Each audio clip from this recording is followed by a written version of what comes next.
Hello and welcome to the Loop Marketing Podcast. I'm your host, Elise Stieferman, Director of Marketing at Coegi. Let's get started. All right, so today we're talking about mental health, a very important topic, and I'm thrilled to be joined by our President, Sean Cotton, as well as our Vice President of Account Strategy, Shana Raines. So mental health obviously is a topic that we're seeing pop up a lot, throughout the pandemic and the stressors that has caused, but also just in agency life in general. It can often be a very fast-paced environment, lots of expectations, but luckily it's not as much of a taboo topic as it has been in the past. So Sean, talk to me about the impact of mental health and well-being on your employees in terms of culture and employee retention, as well as just the output of the work we're able to produce. Well, working in an agency environment by nature, or historically by nature, it has tended to be very fast-paced, hectic even at times, and there's also a high-performance culture. Our company is a high-performing company. We set a high standard for what we produce and deliver on behalf of our clients. And so historically, the challenge has been is how do you balance the need for mental health, emotional space with that performance? But yet, over the last couple of years, it's been highlighted more than ever before how critical it is that we do that. The pandemic, I think, certainly sped up that process. But even before that, you were seeing young people enter the industry in that environment, and they weren't prepared for those working those type of hours under that type of stress, getting burnout very early in their careers, and then looking for something different. So for our company, we do hire a lot of young talent to complement our many experienced people, such as Shana and others.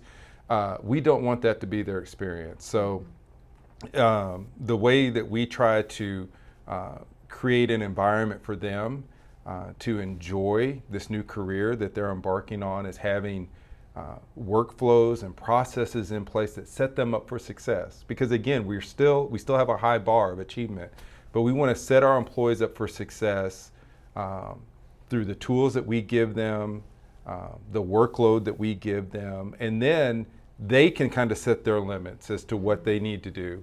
So we have many high achievers, overachievers even, but they kind of set the pace for what gives them energy versus that being dictated by the company is that we expect you to handle this many accounts or deliver this much product in such amount of time.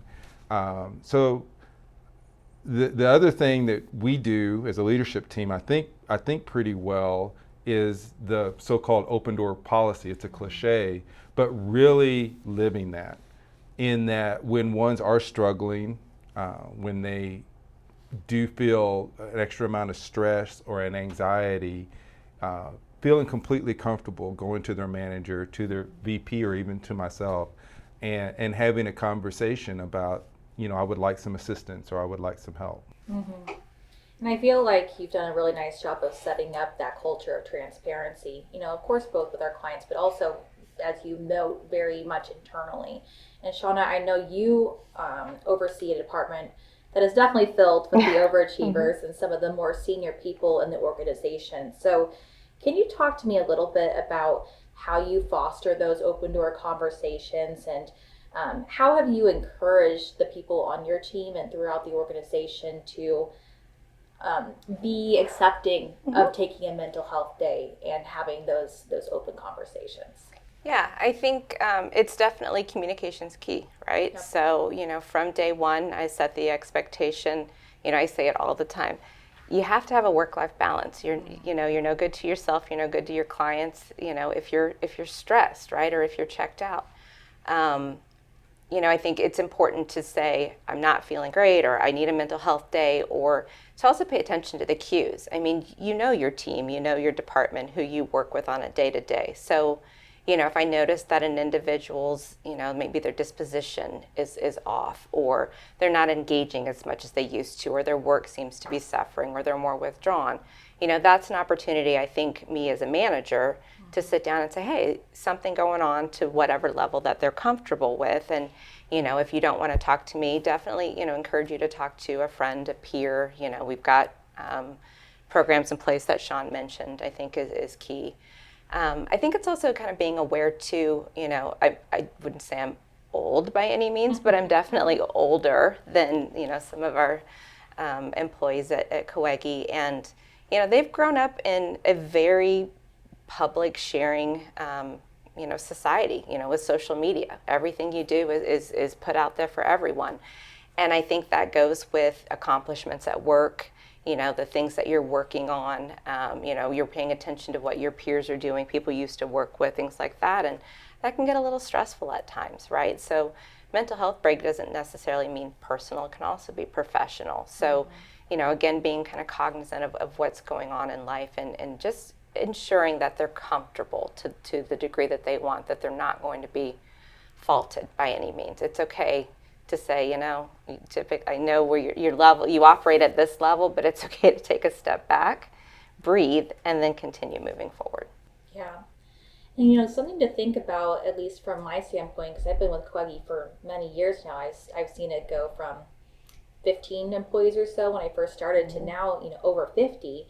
So, Sean, can you talk to me a little bit about how you've been able to help the leadership team as well as yourself accommodate those individual needs as the companies continue to grow and expand? Whereas you're not, necessarily talking to every person in the company on a personal level every single day, but just kind of keeping a pulse on individual level needs, whether it's stress or other mental illness or health conditions. Absolutely. Well, as you mentioned, there's 50 to 60 different individuals. They all have different lives and personalities and interests and hobbies and challenges and pressures. And so as a company, we can't address each and every one of those individually, but what we can do is set up a framework that allows all of the different circumstances of our employees to be considered and for them to have the flexibility to adapt and to use our company or be a part of a company that's cognizant and understanding of their situation. One good example is how our benefits have evolved, right? So when we were 15, like I said, when you were first starting, I didn't really give a lot of thought to the benefits package other than I wanted to make sure that everybody had health insurance and 401k. We got that in place early. But as we grew, we had more parents. We needed a paternity and a maternity policy so that they would have time to spend with their children and to develop their families, an adoption benefit, mental health free mental health counseling, all of these things. As we've grown and you have more and more people creating, like I said before, the framework and the resources to accommodate a large and varied set of people across our employee base. Yeah. And I feel like that's, for me personally, been very, very encouraging to be in that sort of work environment where I do feel supported and a 360-degree view of life. But, as a manager, it's important to pick up on those various triggers, whether it's, stress or, the preparing and bringing a child into the household or things like that. So, Shana, can you talk to me a little bit about how you've gotten to know the different individuals throughout Coegi, understand those signs of burnout, to understand the signs of depression, anxiety, and beginning that dialogue and building that trust? Yeah. I tend to be a sharer anyway, so most people that work closely with me, they know everything going on in my life, right? They know I've got 3 kids, 2 teenagers, a toddler.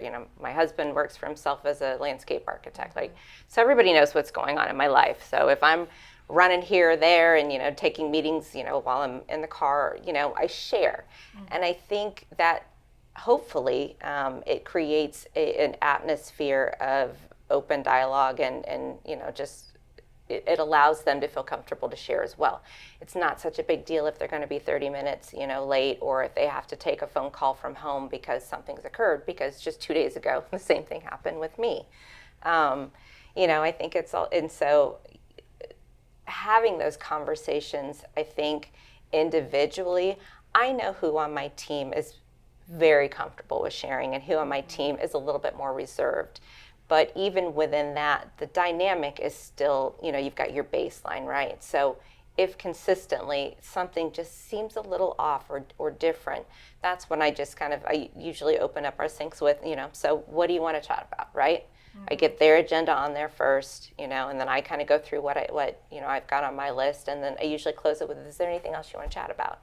What's going on? Or, if I feel like maybe something's there, I might kind of pull a little bit of a thread of something we've talked about previously. How's it going with your son? You told me he made the baseball team last week. Is he enjoying it, right? Just to kind of get the conversation going. And again, you lean on your peers. So like I lean on Sean and the leadership team or the leaders within my department, not by disclosing, but rather just saying, the dynamic seems a little bit off right now between, these teams are on this account. Have you noticed this as well? And usually you kind of start hearing a little bit more.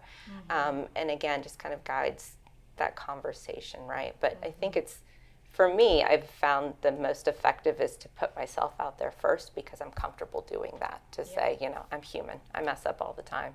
It's okay. Yeah. Right? I literally do need a mental health day, right? I don't have a migraine. My garage door didn't fall off the hinge. I literally need a mental health day, and my team knows. Right, and I feel like people are more comfortable taking that time because we do have a very generous PTO offering here. And so it doesn't feel like you're being punished or like you're not going to be able to take your vacation days or something like that, and you're able to take care of yourself and have that personal moment. Can you talk to me a little bit more, Sean? You mentioned, early on in the benefits process, you were thinking a lot about financials and healthcare and things like that. But what are some of the other programs you all have put in place as an executive team to help foster that mental health? I'm thinking things like the activities committee or the mentorship program, etc. Yeah, absolutely. Well, we implemented those. It's been almost 2 years ago now, because previously, when we were smaller, a lot of those things happened organically. The team would just naturally and spontaneously get together and go out and do things, and that still would happen. But as we grew and we became larger, it was fewer and farther between, or everybody wasn't maybe included or have the opportunity or know about it due to their individual circumstances. The same way with mentorship. Mentorship just kind of naturally took place because you were such a small group anyway. So realizing that we needed to be really intentional about those things was really important for our organization, and I think has been great for us. And actually scheduling time, dedicating resources and investment to the activities committee, ensuring that all of our offices have a chance to get away, enjoy some recreation together, sometimes it's even educational as well, and sometimes it's volunteering, so it's fulfilling, but they're doing it together, and showing that the company is committed to them having that time, setting aside time which they could be working, and as I mentioned before, money to support those activities. And then with the mentorship program, because we're in several different offices, that's really served us well also, because you have individuals that may be in another office that ordinarily wouldn't have a chance to interact with maybe someone that they could best, offer advice to and insight in another state. But we can consciously match those individuals together, and again, financially support it so that they have the opportunity to share. The mentors oftentimes benefit as much as the mentees. Something too that I was going to mention, listening to Shana, and she mentioned that not everybody feels like talking. Some people are more reserved, but sometimes people just need to express their ideas, maybe or frustrations or their insights on something, and we have that anonymous feedback platform that I found to be very helpful, to where there's something about their job that is particularly stressful at the moment, or a certain situation dealing with management even, they can anonymously share that, and then we can anonymously reply is tell me more, and at least we're aware that someone in our organization is feeling this way, and then that is something that we can start to give attention to. One thing, not to interrupt, but one thing that I don't think we have mentioned yet that I think is a huge benefit, I never think of it as a benefit, but it is our Wednesday meeting-free afternoons, right? So that started around the time I did, it's about 2 years ago. And, it was one of those, we were in a manager's meeting and, talking about just not enough time in the day and going, and all of our one-on-one syncs and department syncs and cross-department syncs and account syncs. And it's like, when do you work?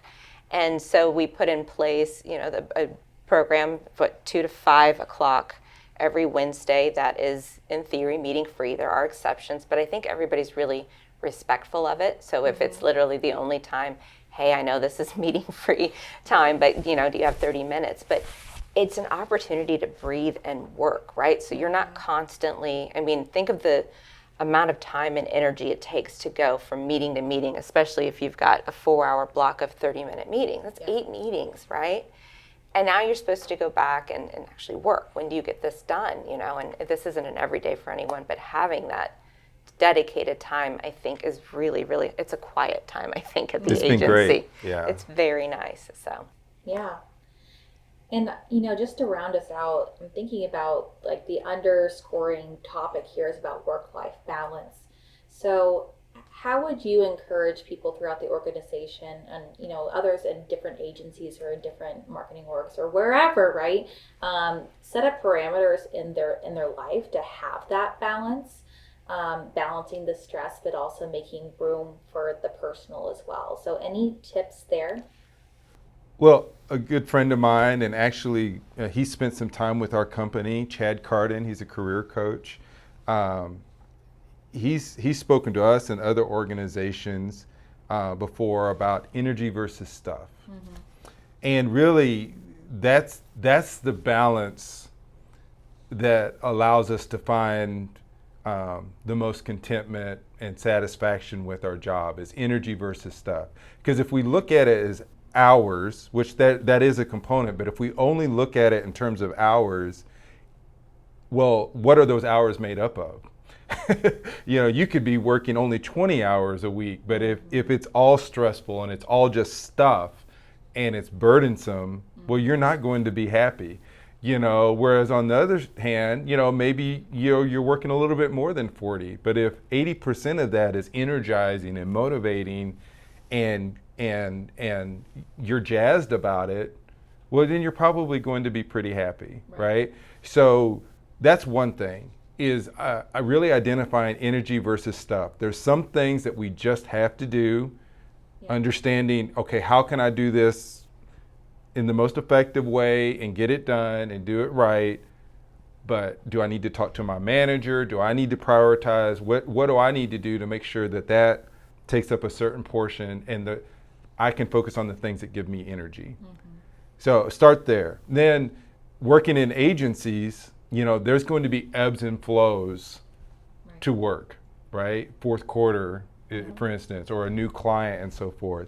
So I think from a company standpoint, promoting work-life balance is having a smart plan on resource allocation and preparing for that as much as possible, on rewarding individuals that when there is maybe that push, for a few weeks, not just patting them on the back and saying on to the next thing, but taking the time to reward them for that and allow them to recharge their batteries. Great.